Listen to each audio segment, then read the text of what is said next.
Welcome to the Horsemouth Podcast. It's my excuse to meet fascinating people and learn how they approach work, productivity, and problem solving. My guest today is a counseling psychologist at the Bhave Institute of Mental Health, where she has been practicing for over 8 years. She earned her bachelor's degree from St. Xavier's College in Bombay and her master's degree from Columbia University, New York. While some mental illnesses are indeed generational, thankfully, she is a prime example that mental health professionals can be too. After all, she is the daughter of one of the most prominent psychiatrists in India, Dr. Sudhir Bhave, and the younger sibling of noted psychiatrist, Dr. Anagha Bhave Salankar. When she is not in her clinic, she partners with innovative mental health organizations, conducts lectures and workshops, and gives time to various community outreach programs to open dialogue around sensitive mental health issues. This afternoon, however, she's taken time from her busy schedule to be on my Rinky Dink podcast. While she is a professional communicator, I'll be challenging those skills today with my surprisingly annoying questions. So, for better information on mental health, I highly recommend following her Instagram page at Psychology with Anagha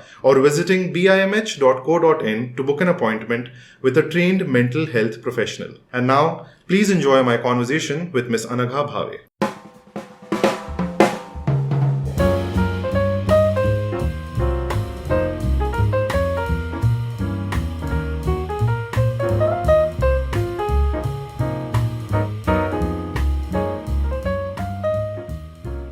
Anagha, welcome. How are you? I'm good. Thank you so much for having me. Okay, great. Anagha, when I was preparing until last night, I was pretty nervous about beginning the interview with you because I was a little awkward. I didn't know where to begin. I was having I had all these trepidations about, what I'm going to say, how I'm going to start the conversation. Then I realized that this is actually your forte. You get people to start talking. So I actually want to put the ball in your court and let you take the lead with this. Can you please tell me, how do you get people to open up? Yeah, that's a good question. That's really therapy 101. Really, I think what's important is to recognize that the people that come to us are, they're in a lot of distress. Sometimes there's so much stigma around the things that they are suffering from. So therapy 101 is establishing rapport. So making the person feel comfortable and not making them feel like they are a patient in a doctor's clinic. So funnily enough, even a therapist chamber is going to look very different from a doctor's chamber. We don't have a table in between, our chair and the client's chair or the client's couch. There's always a dramatized version of the sleeping couch. Yeah. So, they show a couch, that's another form of therapy. So you don't necessarily need a couch, but the point is to not have a barrier between you and the client. The point is to be open, including my body language, my posture, my verbal, non-verbal cues, as well as just the safe space that I'm supposed to provide, which is really comforting, that allows the client to be themselves. Right. So you were actually talking about verbal and non-verbal cues, right? The same applies for the patient as well, that when they're sitting in front of you, you are also reading their verbal cues as well as non-verbal cues, right? So it's like reading between the lines. Often it is about understanding what is unsaid. Can you please talk to me about that as well? How do you go about that, and what kind of training have you received to read between the lines? So much of what the clients are trying to communicate to us, like I said, because of stigma, because of discomfort around opening up around these personal and sensitive topics, you really have to read between the lines, because if you take everything at just in terms of the verbal language that is being exchanged between you and your clients, you're going to miss out on a lot of information. So just to give you a simple example, somebody averting eye contact when they are talking to me, it could mean that maybe there's some hesitation around opening up on a topic, or they're feeling anxious. You'll often notice that, as a therapist, I see that people who fidget a lot, like their legs are moving when they are talking to me, or their hands are shaking. Of course, that's, very classic of anxiety, sometimes things like ADHD. I've had clients who, the minute I ask them a question, maybe a slightly deeper personal question, I will see their body language change. So if they are smiling before, they might stop smiling. They may not say anything, but I know that I've hit a sensitive spot when I ask them that question. So I feel like these cues are, really important to pick up on. Actually, funnily enough, we read about how non-verbal cues are important when we are trained as therapists. But you never really fully, I guess, learn how to read that till you start working, because then you see it live in action. And now, over time, of course, I've become more familiar with what different cues look like. But formal training, it's like it just touches upon all the different non-verbal cues that you have to pick up on, but only when you're on the job you actually learn to recognize it. Right. So when you've actually found out that, you're digging, so to speak, and then you hit something and you realize that this is something that, I've discovered with the patient that needs maybe a little more nudging or poking around. How do you navigate that without offending them so much that, they absolutely go back, they don't talk to you, or they do not open up? And also, like, you mentioned something, you said, I gently challenge negative thoughts. So we can talk about that a bit later, but also how do you poke when you know that you've hit something which is sensitive? So I'm actually, my style is quite open. I would just reflect it to them. So normally if I see that my client just, like I said, stopped smiling when I asked a question, I reflect that to them. I say, I noticed that when I asked you this question, something changed. Your shoulders tensed up or your facial expressions changed. So I'm wondering what came up for you when I asked you that question. I kind of leave it up to them to share with me whatever came up, because I don't want to assume what they are thinking. And does this work? Yeah. In fact, I think people are appreciative that the therapist is so observant and that they don't have to spell it out each time. Okay, so now the patient has opened up. More often than not, it is some sort of a negative thought. So then how do you go about dealing with that thought? Do you, like you said, how do you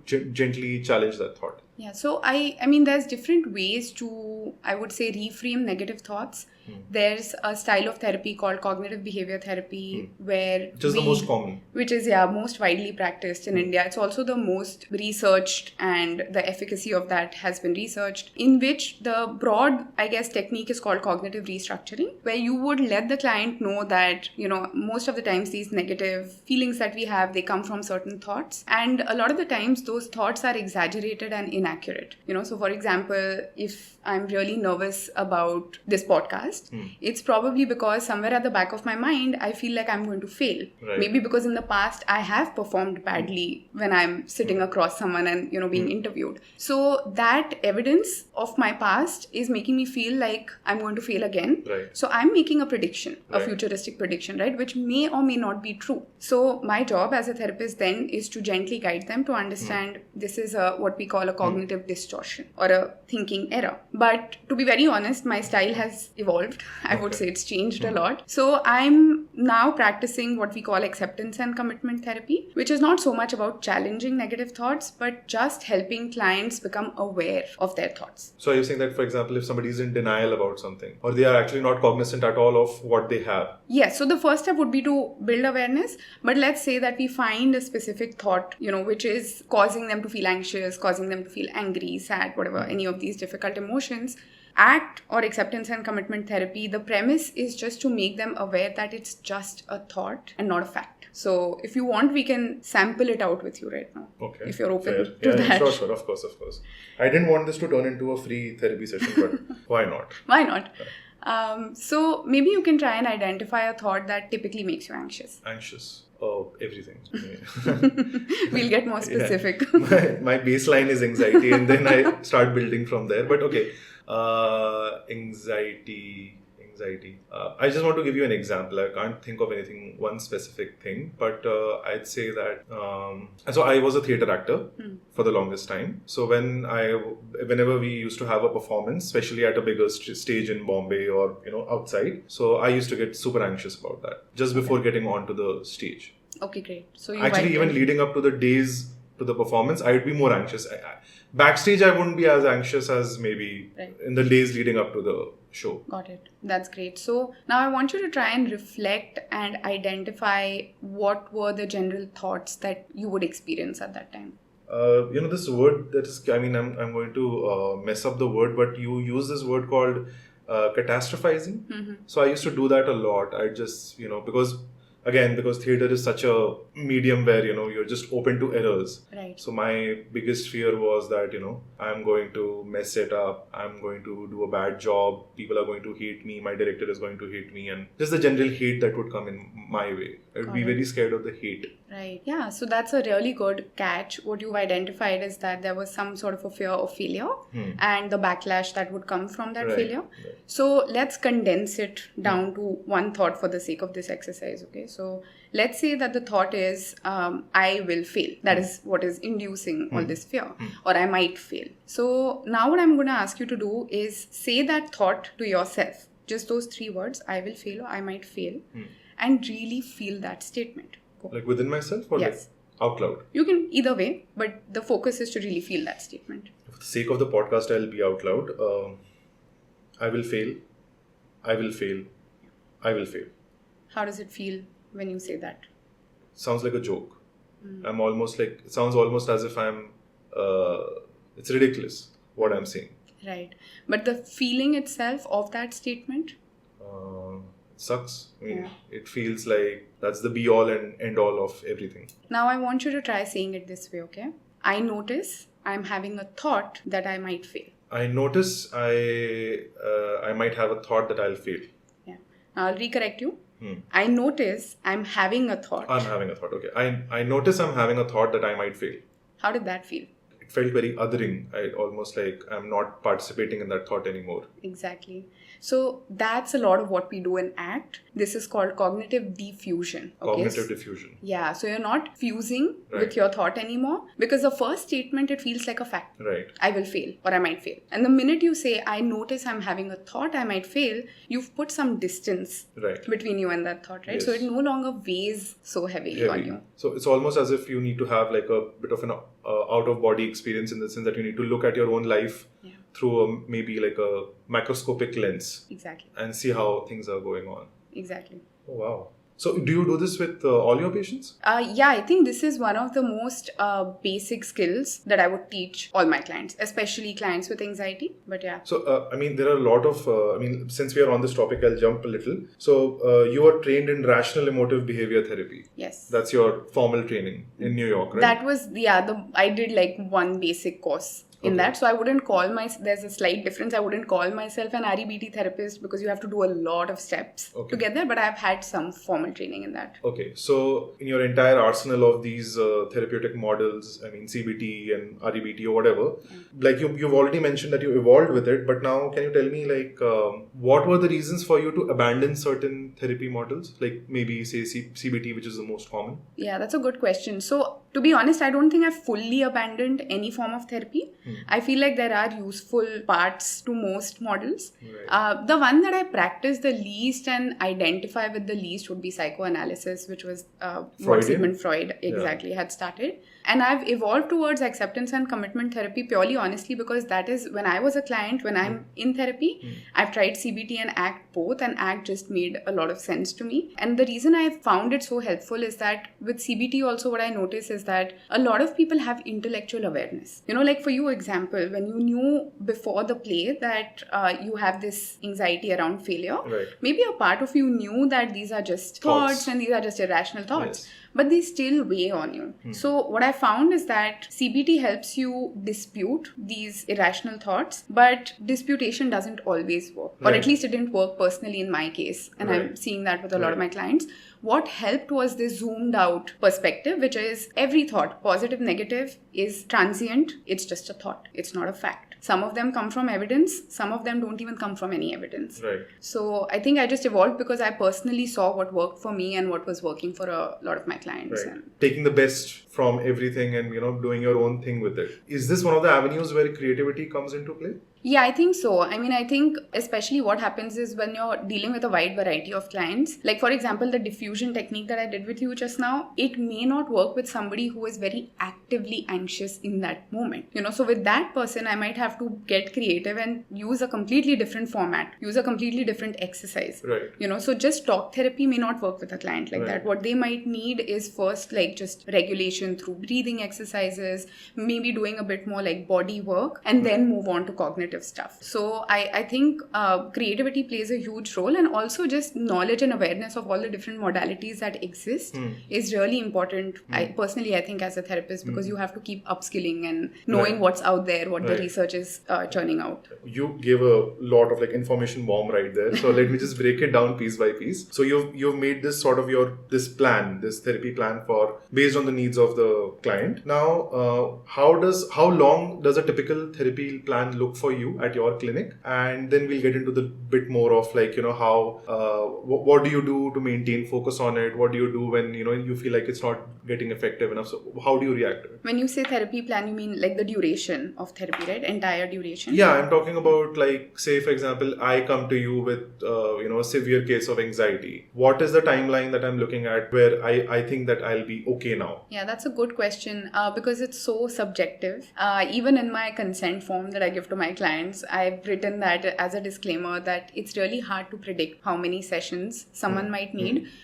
There's 2-3 reasons for that. One is that the frequency, intensity and duration of the condition matters. So I may have someone who's got childhood trauma that never got addressed, and today it's manifesting as anxiety. So it's not a situation specific thing that they need help with, but they need a lot of digging, a lot of rectification and healing from their past events. So the duration of therapy will be entirely different for a client like that versus somebody who is just going through some very acutely stressful phase of their lives. Like maybe they're going through a divorce or a breakup for which they might need more short-term therapy. So it varies largely, but I think a good indication of whether or not therapy is working for you, I personally think, is giving your therapist and the approach 2 to 3 months. Okay. Whether you're bare meeting, minimum. Yeah, I would say 2 months at the very least, because the first couple of sessions you're really just getting to know each other and you're scratching the surface. Right. So as human beings, we also start feeling comfortable talking about personal things only with time with someone. Right? Like best friends don't become best friends overnight, or lovers don't become lovers overnight. It takes time. So the same thing kind of holds true for your therapist. For you to genuinely feel that safety and trust with your therapist itself can take a couple of sessions at the very least. So, real like sort of intervention, strategy, skill building stuff comes after that. Skill building of the patient or you? Clients. Of the client. Yeah. Or you prefer the word client? Yes. Okay, fair. Yeah. Okay, so now you're treating this client, you're giving them the therapy that they need. It's a long plan, whatever, 2-3 months into it. And then you see that the progress is probably not as per what you would have liked it to be. So then in that case, what are some of the measures that you take to make sure that, rectify? And at what point of time do you suggest that, okay, maybe it's the fit thing that you and I are maybe not fitting and maybe you should see somebody else? So there are a few things that I would do personally as a therapist. I am myself in supervision, which means I have somebody who has been practicing ACT for longer than I have. So she has been practicing for more than me. She's PhD and she is sort of like my mentor / supervisor. So of course, while maintaining confidentiality, what I would do is if I feel stuck with a client, I would bring it up to her. And the way supervision would work is that she wouldn't really tell me what to do, but she would explore where I'm getting stuck as a therapist, which is where it gets a bit meta. Right. So, we're stuck as client and therapist, but also it could be my individual process that's keeping me stuck, and it's my client's individual process. And this is apart from your regular therapist that you are under therapy for. Yes. Which you're always in therapy? On and off. I think I've been in therapy since maybe 2017. Since college? Yeah. Since college. In college, you were told that you have to be, as a student, you have to be in therapy, right? Yeah, that's when it became like it was compulsory for us as budding therapists to be in therapy. So that's when I first started being in therapy, but it's taken me 4-5 therapists to really find the right one for me. So what exactly goes wrong with a therapist? So I think what you mentioned earlier is a huge part of it, is that your approach may not match what the client is seeking. So for example, I'm not very directive as a therapist, which means I'm not going to give you solutions and advice. My job is to help you figure out, how to make decisions for yourself, give you the tools so that you can do that. But a lot of clients, especially I've noticed in our cultural context, in India, they do feel like if they are coming to you in therapy, then you are going to be providing them with solutions. And sometimes that brings a little bit of impatience with the process, because it takes a little bit longer to feel relief or to recognize what you're taking away from therapy. Dropouts happen because people feel like they just kind of want the answers in therapy. So that is usually a number one reason I've noticed for clients to drop out. Right. Additionally, I think it's also affordability. A lot of people are not able to afford therapy because it is generally expensive.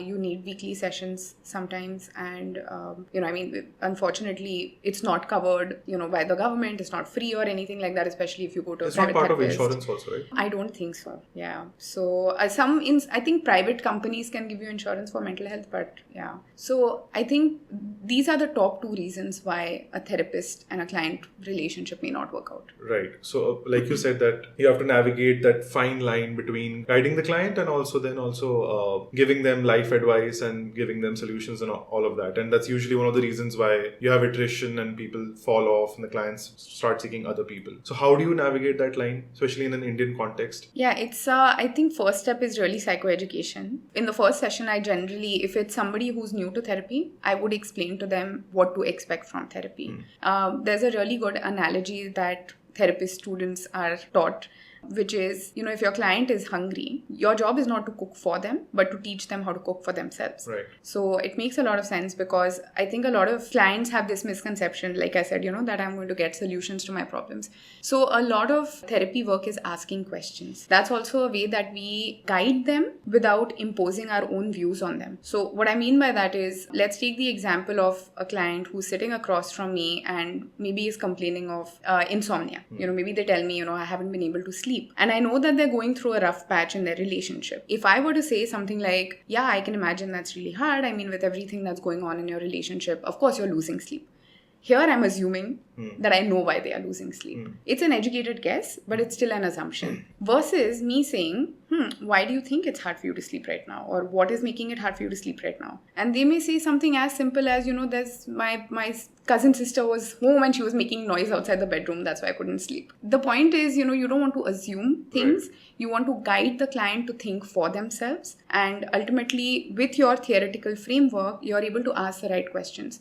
So a lot of therapy will be just the therapist asking you these open-ended questions, which will make you critically think about your life. So you say that, you have to be open, you have to ask open-ended questions and all of that. But as I imagine that a lot of clients, especially in India, are coming to you with the expectation that, I want life advice at the end of the day. I want you to figure out my issues. And maybe it's not, worth my time or money if you're not doing that. So let's start with what is the ideal client that comes to you primed for therapy? What do they look like? Yeah, very, very good question. I think it's largely about the mindset of the client. Are they open to recognizing that this is not a quick fix that they're signing up for? Are they willing to invest time and money and patience into the process? I think I love clients that are critical thinkers. So I do get clients sometimes asking me, how does this help? Like if I suggest some sort of a breathing technique, they want to know the science behind it. They want to do their own research, which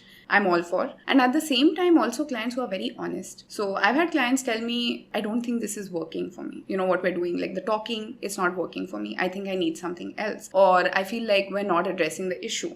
Oftentimes I will end the session and I feel like I still have more to talk about. So I love that kind of feedback that I would get from clients, because then I can redirect my style. So an ideal client would be somebody who can be patient, has the ability, and this is not up to them. Of course, sometimes you don't have the ability to invest time and effort and money, but somebody who does and who is honest with me. But that honesty must take a lot of time. It does, yeah. Because it depends on how much the therapist also creates a safe space for them to be honest. So it's kind of a give and take there. Yes. And I think, I have to give a disclaimer here. Of course, I'm a human before I'm a therapist. So sometimes when a client tells me my brand of therapy, my style of therapy is not working for them, it does either stress me out or it might upset me. But it's taken a lot of supervision for me to realize that it's not about me and it should never be about me in a therapy room. Of course, I knew this theoretically, but now that I'm working more with more clients, different kinds of clients, I have the ability, I guess, to take a step back and say, it's not about me. If they are not improving with the kind of work that I'm doing, yes, of course, I can try different things, but I also know what's within and not within my scope. So if I feel like something is really out of my scope, then the ethical thing there to do is to refer them out. Right. So that's only when it becomes too much for you to handle. Yeah, I would say more than too much. I think it's out of my scope. So if it's an issue, for example, like couples counseling is not my forte. But if I have a client who's coming in for individual therapy, but a lot of her issues are related to the marriage that she's in or the relationship that she's in, I know that that's a limitation for me. I'm not working with the partner, so I can't fix the whole dynamic. Right. That's when I would refer her out. So now I want to test a hypothesis with you. My hypothesis is that I see 3 different psychologists and they all recognize different aspects of my illness. Maybe you see that I have anxiety, maybe somebody else sees that, it is probably childhood trauma, or maybe within the illness also they're giving different priorities. Maybe they say that, this symptom is caused by this, so we should attack this first and then maybe move on to the other things. Yeah, so I think you're right that the therapists will see something different, let's say based on their training, based on their skill set, and based on their area of expertise. It's true that for me, what may stand out is anxiety as being the main problem. For somebody else, they prefer to go back to the cause and the root of the anxiety. I think most often than not, what happens is if you're a largely effective therapist, you will agree about what the cause is, what the effect is, and what needs rectification and skill building. So, of course, the way to get there might be different, but ultimately what most therapists would work on would be the same thing. It's just that the approach and the way of thinking would be different. So, in conjunction to this, say for example, if it's largely agreed upon, like you said, that, maybe largely the community will agree that this is the cause, even if the approach is different, then let's say that an artificial intelligence may also be able to ask me a few questions and get to the root of the answer, right? Now, in my personal experience, whenever I've tried to get free therapy on ChatGPT, it's always very cold. Like whatever replies I've gotten are very cold. It's almost as if ChatGPT just lifts its hands and they're like, I don't have anything to do with it. Go see a doctor. I don't know what you're talking about. Maybe it is this, but I'm not sure. So in your experience, without zooming out, just in your personal experience, what is your relationship with artificial intelligence when it comes to your profession? I mean, I'm borderline excited to see where it goes. Currently, in my work, I'm using it as a supplementary tool. So what I mean by that is, I think there are amazing apps to teach clients how to practice mindfulness, for example, which is a big part of the kind of therapy I do. So I would refer them to apps which would teach them mindfulness meditation or other kinds of meditation. I don't see it as, for the very reason that you mentioned, as replacing primary therapy. Because I think therapy is about the safety that you feel with another human being. And one thing that I've learned through supervision also is that my presence in a client's life is oftentimes the only place where they can feel safe and understood and they can lower their guard. A lot of the times people don't have the fortune of having people in their lives that make them feel psychologically safe. So that I can do with my physical presence for someone else. So when you say physical presence, it means that the very act of leaving your house or your physical environment and going to somebody's clinic and sitting there is kind of... No, I mean the space that I hold in a conversation for my client. So it can be in an online format as well. But the fact that I could mirror their emotions, I could empathize with them if they're crying, I could let them cry if they want to cry in a session. Which, of course, it'll happen if you're doing it on ChatGPT also. But you're not interacting with another human who actually understands and validates you. So the non-verbal cues. Yes, that also. Because the ChatGPT's primary input is verbal language. Right. How are the apps using artificial intelligence then? I've come across an app, I forget its name, which will use basic CBT cognitive restructuring. They'll ask you questions, try and get you down to your core belief, which could be, for example, I'm inadequate, I'm not good enough, whatever. And then it'll be prompt. So it's they'll ask a question, you answer, but it's all preset and it follows the same format. Right. So it's been trained on CBT. Yes, exactly. Right. So that's the only one that I've seen that has come pretty close to... But within your own process, there is no application of AI yet? No, only as a supplementary tool. Like I said, if I want to, I want to give them an app that will allow them to journal or log their mood. So now this is not related to your process per se, but this is just something because, I've not enjoyed preparing for an interview so much as I've enjoyed with you, because In learning about you, I had to inadvertently read up a lot about psychology, and it just kind of informed me a lot. And one of the things that came out of it was my confusion about rationality, which I know, I mean, your dad also keeps talking about. It's one of his big six is rationality and rational thinking. And your profession requires you to have heightened empathy. Now, as a cynic, I would think that a person with heightened empathy is giving too much of a benefit of doubt to too many people. Like, I feel that people with heightened empathy end up being, for lack of a better word, foolish. They're playing in the gray area, giving too much of a benefit. So how does that work? What is your take on the relationship of rationality and empathy? So I think that, first of all, the two of them can absolutely coexist. And you mentioned my dad, so I think he is like the living, breathing example of this. You've heard him talk about rationality. Maybe you've heard him also talk about empathy. His motto in life is everybody deserves empathy. Even criminals deserve empathy. I think that makes a lot of sense because empathy is not taking someone off the hook for their actions, but understanding the context and the background of their actions, understanding where they come from. So I think empathy and rationality can go hand in hand. My dad is like really a good example of that. Anybody who's spoken to him will know that he has limitless empathy for you. But at the same time, if you go to him for a problem, he will give you solutions which are really wise, very sensible, very rational, more often than not. So I think the two of them actually complement each other. As a therapist, for me, when I'm empathetic towards a client, I allow them to feel safer to open up with me. Right? And the more information they share with me, the more I'm able to problem solve. Okay. But then I'm sure there are some demerits to having that kind of heightened empathy, right? Yeah, I think personally, professionally, I'm very biased. I'm very pro empathy. So I see a lot of advantages. Right. But personally, I am also an empathetic person in general, I guess. So I definitely know that and I've spoken to other people like myself, there's a lot of emotional overload sometimes because you're very sensitive to other people's emotions. You're very sensitive to stories, people's trauma. So I think when you carry, those emotions within yourself that are not necessarily just yours, it can definitely be a bit of an emotional overload. Heightened empathy by itself may affect your judgment, but that's also empathy in the absence of emotional intelligence overall. So generally, if you're what we would call an emotionally intelligent person, you would be somebody who has a lot of empathy, who also has the ability to regulate your own emotions and co-regulate other people's emotions with you. Maybe it's through rational problem solving and the ability to understand emotions in yourself and other people in general. Okay, so now I actually want to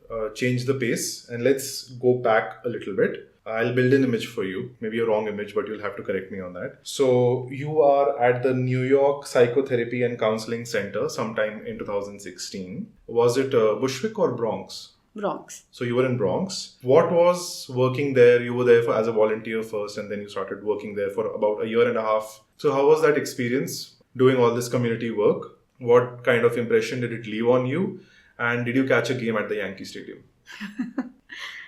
No to the last one, but I did it's right there. Yeah, I know, but I did go for a basketball game. I think it's the Mets. I could be very wrong about this, very bad at this stuff. Okay. But to answer the first two questions, the work that I did there was actually really challenging. Now in hindsight, I realized that I was an amateur therapist and I don't think I was mentally really ready or even skill-wise really ready to deal with the kind of population that I was dealing with. What I mean by that is most of my clients were struggling with some really real world issues. I was dealing with people who were homeless, people who were just coming out of drug rehabilitation programs after 30 years of being addicts, people who were just out of incarceration, so people who had spent time in prison. And these were people who, the therapy that I had learned at that time was very, I wanted to do these interventions and I wanted to teach them all these skills and talk about their long-term life. And I very quickly realized that that was very out of place with the population that I was working with. I mean, I still remember this one teen who was homeless, a young girl. She didn't really have a, very put together family background, and she was on the streets. And I remember in one session once when I felt like nothing that I was doing was really making a difference, nothing was helping. After the session, when I introspected, I realized that she didn't need me to talk to her about her future because she literally didn't know where she was going to sleep that night. What she really needed in that moment was for me to be able to hold the space, the ability, and just that non-judgmental empathy for her that she wouldn't get outside. This was the only place where she could cry, scream, vent, do whatever she wanted to, because out on the streets she was in fight or flight all the time. So this was the only place where she could really just relax, basically. So in her hierarchy of needs, yes, physical needs were predominant at that time. Exactly. And that was most of my clients. Like, there were people who were living on government funding, didn't have an income, single parents with 5 children. So I realized very quickly that I have to be very flexible in my approach, and I really have to do a lot of self-reflection with that population, because my cookie cutter approach was not fitting there. What is the cookie cutter approach? Just this cut and dry. Okay, step 1, you build rapport. Step 2, you listen to them. Step 3, the theoretical knowledge. Yes, that was not working there. So it was a great learning in that sense, that I learned how to be more flexible in my own approach and be more present to my clients' needs, as opposed to come in with my own agenda of how to quote unquote fix them. For a client like that, what can you do? I mean, you said that you can hold their hands or maybe hear them, but apart from that, is there anything that a therapist can do? Yeah, so I also learned that I was not functioning in isolation when I was trying to help this person. She needed support from, like, she was in foster care before, so she had a social worker assigned to her. I was her individual therapist. I believe she had another therapist who used to work with her on her specific childhood trauma. So I realized that I had to be in communication with these other professionals also, because it was only when all of us would work together that we would be able to come up with the best way to help her. Just me working in isolation would not have helped her. So that was really helpful, is that I connected with the other professionals in her life. Interpersonally, like I said in therapy, I think really somewhat worked with her was just letting her be. I mean, just letting her vent if she wanted to vent, letting her cry. And of course, I would ask her what she wanted to do in that session. But I decided to be very without an agenda. Even if it felt like she was not making any progress, I think she just needed the emotional space that therapy was giving her. I think we can pretty much superimpose this image in our regional, like in Indian context as well, wherein you don't have access to these professionals who are, these team of experts, this village working on you. So in the Indian context, what do you think we can do? Because I know you're part of a lot of outreach programs as well. Same thing I've realized here is, if I have a client that's working with different professionals, I see a lot of value in the professionals working together.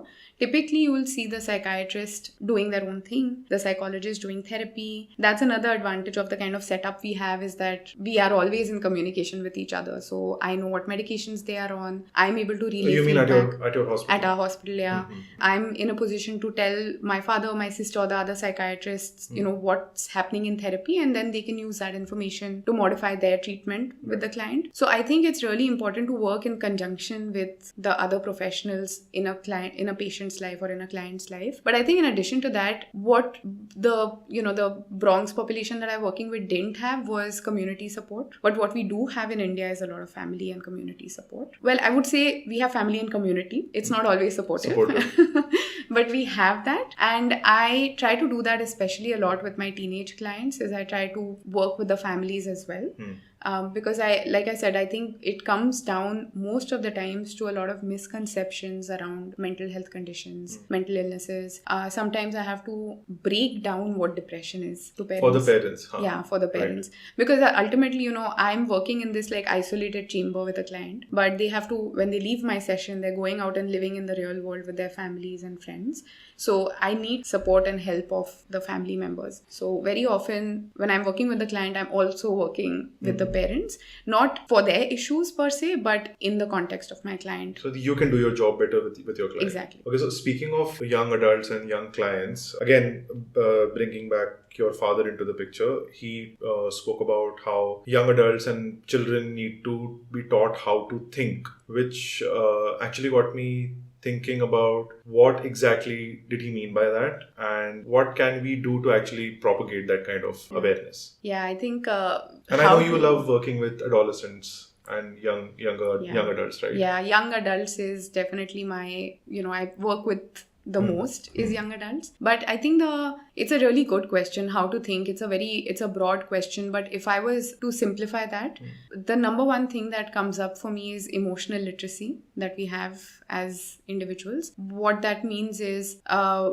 little bit like emotional intelligence, how able and capable I guess I am of understanding my own emotions, understanding emotions in other people. Do I have the skills to regulate them? So emotional literacy would be just being able to say, even for a child, like my daughter is really young, but I've started doing that with her. If she's crying, I will give her like a multiple choice question of, are you feeling sad? Are you feeling angry? Are you feeling jealous? I want her to know the words, just be familiar with the language.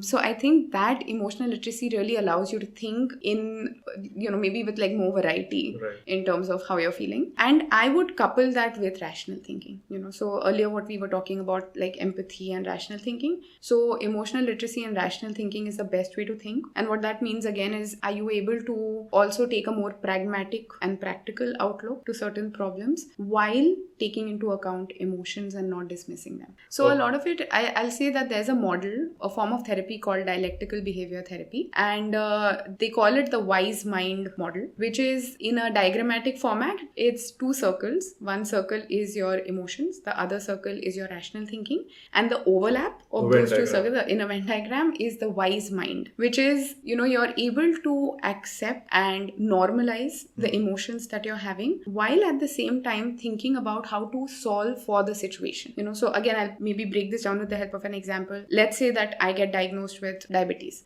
Okay, so it's very normal and natural for me to feel anxious or sad about it. And what I also now need to do is start thinking about how I can deal with my diabetes better, which is the more rational, pragmatic form of thinking. What we tend to do as a society is focus too much on the pragmatic thinking. And I don't think we give enough importance to the emotions that we feel. So the wise mind would say, hey, like it's completely natural for you to feel stressed out. This is not what you had expected or hoped for. And at the same time, you can work towards dealing with your diabetes in a healthier way, finding the right medication, etc., etc. So it's combining the emotional literacy that you have as well as... So it's not just about, pull up your socks and suck up your tears and just move on. It's a bit of both. Exactly. So in the same vein of young adults, let's talk about recreational drugs and what they do. I'm sorry, I think I'm talking about your dad a lot,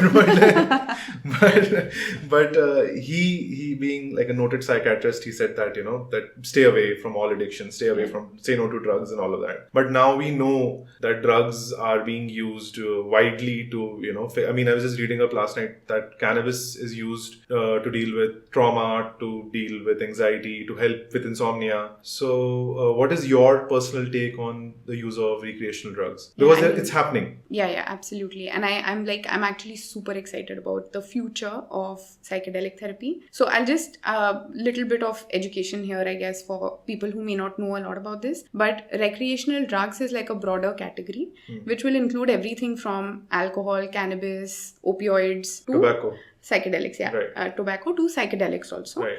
Psychedelics is a specific class of drugs within this broader category because they are typically known to alter your perceptions, your mood, your cognition. So they are slightly different and they are actually non-addictive in their properties. So the most common psychedelic drugs that you will see being used in therapy now are LSD, psilocybin, DMT, MDMA, these kind of drugs. And the reason why I'm so excited for it is that the research is so promising. The funny thing is that the research had started in the 50s and 60s and then there was a ban on these drugs. So it stopped, unfortunately. Unfortunately, the research stopped and then it picked up again in the 21st century and it got picked up with full swing. So now all these noted universities like NYU, Johns Hopkins, Yale, Harvard, some of them even have dedicated departments for psychedelic research. And they are finding that the results are mind-blowing, honestly. The research that I'm most familiar... Yeah. Yeah, so the research that I'm most familiar with has been very promising in terms of like LSD and DMT curing PTSD, addiction issues, anxiety, resistant depression. And the reason why it's so promising is because when, first of all, it's happening in a very controlled environment. It's happening with a very regulated dosage. So it's not that you're just at a party and you do LSD and you feel like, okay, this is going to be therapeutic. Yes, exactly. And that's a huge disclaimer here is never try these things in an unregulated fashion or in a place which is not the right setting. So that's actually a big foundation of psychedelic therapy is that the client's mindset and the setting that they are in are very important. If you're in a controlled environment, and generally in these research trials, they'll have 2 therapists with you in the room when you undergo a trip. And what they are finding is that people are coming out of these trips with a profound change in the way they perceive the world. Sometimes it's like a spiritual awakening. Sometimes it's heightened emotional awareness. And I think the thing that's helping the most, especially people with anxiety and depression, is that it's rearranging their default thinking patterns, which is the technical term for it is the default mode network, which is something we all have. It's like a good example I read about this in Michael Pollan's book is think of like a muddy road, and if you keep driving on that muddy road, you know how your tire tracks get deeper and deeper in the mud. That's kind of how we all have specific typical patterns of thinking. What a psychedelic trip might do is erase that and make the mud smooth again, which makes way for new paths to come. This is within the nervous system, like in the layout of the brain, or you're talking about the emotional tracks? It's the mind, not so much the brain. So it's not like rearranging the neural physical network. Structure. No. Yeah, I mean there is more neuroplasticity that happens, which is your brain. New neural connections are getting formed when you undergo a trip. But what I'm referring to is more at a thought level, at a mind level. So it's essentially just allowing you a different perspective which sticks. And funnily enough, this is the same mechanism that happens when you're meditating for years. You're able to switch tracks of thinking when you're an expert meditator, for example. So an expert meditator is someone who has expert focus? Well, focus is a part of it also, I think, but who has the ability to notice and switch their train of thought. So if I have a play upcoming, which I'm very nervous about, and I feel like, oh God, what if I fail? I'm able to notice that this is just the diffusion that we did. I'm able to notice it's just a thought. And then I'm able to reorient myself to thinking, what's important for me is that I enjoy my work. And so what I'm going to do is enjoy my work. So the ability to switch tracks is what is being found through these psychedelics also.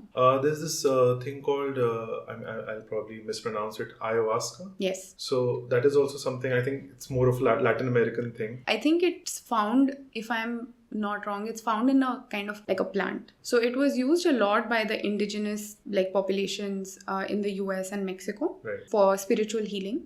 And then of course people realized that it has these kind of psychedelic properties.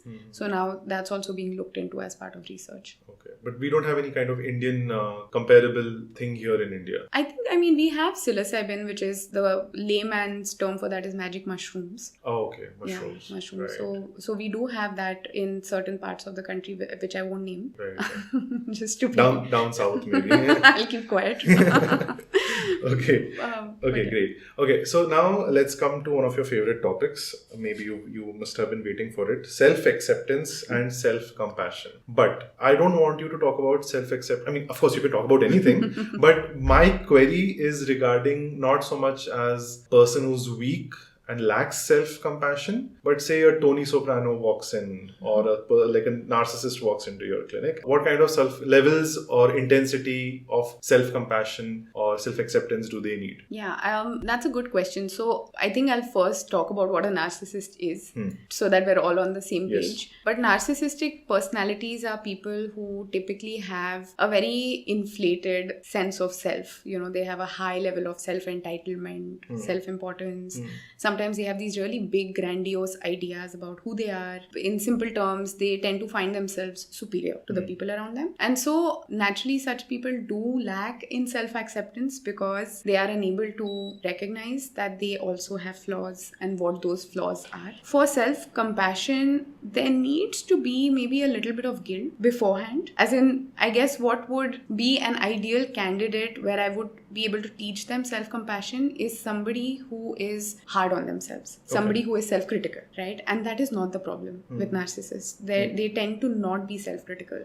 In fact, if they are ever wronged by another person, so for example, if their partner breaks up with them, they have a tendency to self-victimize, or get self-pity or get aggressive because they baseline don't have the recognition that they could have contributed to the end of the relationship. Right. So self-compassion will generally come into the picture, especially in a therapeutic setting where a person is coming in because they feel overtly guilty. They feel overly self-critical. There's a lot of, toxic shame. Yes, there's a lot of shame around who they are. And that's when we teach them self-compassion. But for a narcissistic personality issue, we start with self-acceptance. It's just to, again, create... accept the opposite. Just accept that, Accept that you could be flawed. Yes, right. Exactly. And that you are flawed. I mean, most likely you are flawed in some ways, right? And that these are your thinking patterns that are getting in the way of your relationships. There's a reason why people may be walking away. There's a reason why you might be constantly getting into conflicts at home. And that's because of your own ideas of superiority, perhaps. I think one of the hallmarks of a narcissist, speaking from experience, is they'll start abusing these terms. They'll say that, I am traumatized, I am triggered. Right. Don't do this, because you're projecting on me. Right. It's no longer just I'm feeling depressed.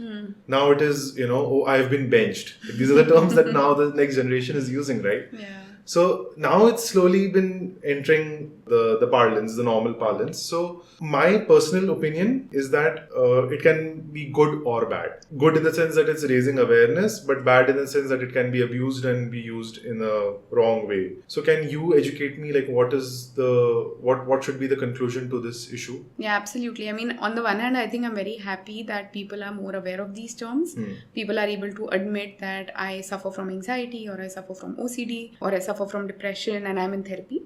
Which is great. At the same time, I think because of the misconceptions around these mental illnesses, we don't often understand the gravity of these terms when we use them casually. So I often, when I'm talking to my friends, I'll say, let's not weaponize or glamorize these terms. Weaponizing, for example, is somebody is just having an off day or feeling moody, and you say, oh my God, stop being so bipolar. Right. Bipolar is a very serious condition. By throwing that term around so casually, you're trivializing the issue. And then what happens is that people who actually suffer from bipolar, they don't feel safe to talk about it, right? Because now they don't think people can understand or validate Have their you had struggles. that feedback ever? Absolutely. From a lot of clients suffering from OCD. Because people, again, will, just because they think that they are clean or organized, they're like, oh, I'm so OCD. And now, me and my husband, we are both very vocal about this in our friend circle. So more than me, sometimes he'll jump in and he'll say, you're using the term wrong. Don't say OCD so casually. Right. Because OCD, again, is a very debilitating problem. I've had clients who are not able to step out of their homes, get married, get educated because how severe their OCD was. So when you just say, oh, it's just being hyper clean, it's dismissing the gravity of the problem. Right. So let's talk about, this is like a Malcolm Gladwell thing. I wanted to give it to you. So I'm completely ripping off from him, which is the magic wand experiment. And the experiment is that there's absolutely no restriction on you in terms of budget, ethics, even the laws of nature or law of physics. And you can design any kind of research or scientific experiment that you want. So what will that experiment be? That's a really interesting question because I think I have so many, as a field, we are still evolving. And I think... Because the reason I ask you is because your field is evolving and it's every day there's something new happening. People are finding new things. So it's ever changing. So that's why I think it's a pertinent question. Maybe. Absolutely, yeah. And that's why I think when I'm thinking about this, for me, a part of it is I just want a lot of answers. I wish we could just find conclusive answers to a lot of questions around mental health. But if I was to think about an experiment, I think the thing that I encounter the most as a therapist is I have curiosity around how much and in which exact way did a person's childhood influence their adult life outcomes. I guess because we're throwing out laws of nature and physics, what I would love to know is if I could time travel back to my clients' childhoods, and if we could manipulate that situation to make it a bit quote-unquote healthier. Right. Remove the trauma. Remove the trauma, remove the dysfunctionality, the conflict, the abuse, what would the outcomes be for them as adults? Like a butterfly effect, that Yes. if the situation was different, what kind of person would have come out? Exactly. There's this recently I was watching some video of Javed Akhtar.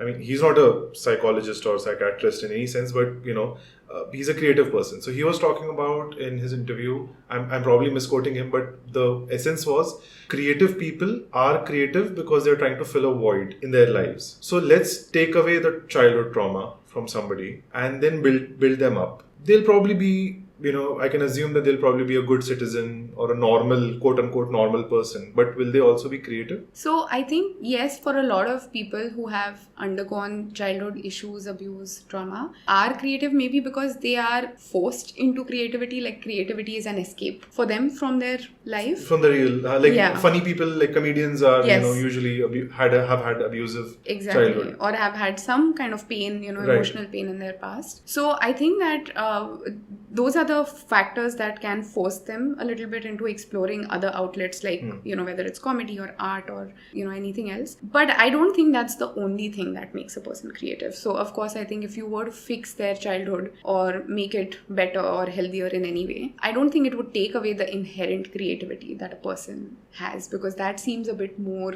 predetermined to me. And that some of us are just forced to channel it a bit more versus... So if escape is not the reason why creativity bursts out, then what are the other reasons? Escape could be one reason, but I think it's also just a different kind of intelligence. So again, when I say, you've heard me say emotional intelligence today, then we know that we have the typical IQ, which is your academic, scholastic intelligence.